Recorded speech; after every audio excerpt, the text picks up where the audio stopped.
Hello, my beautiful souls. I don't think there's any place in the world that is as beautiful as being in nature.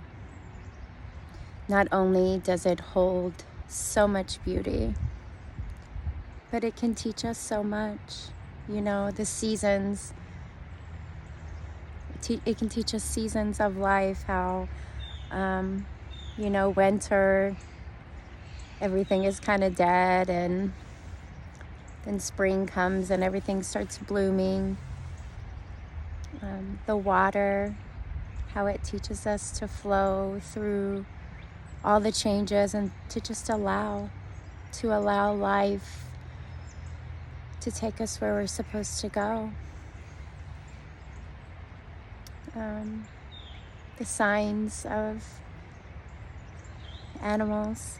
I was riding my bike on the trail, and I've had a lot on my mind lately, and just trying to relax and let go. And as I was riding my bike, a red cardinal flew right in front of me. And as a lot of you know, that means that someone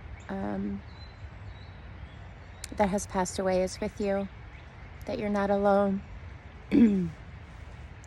There's so many benefits by being in nature.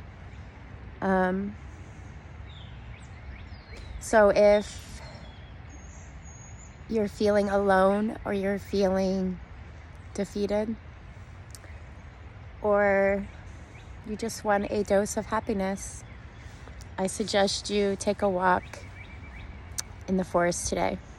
Wherever you live, get out and take a walk, especially with the sunset getting ready to go down. So be in the moment, enjoy your life, and know that you are never alone, my friend. You are never alone. Namaste.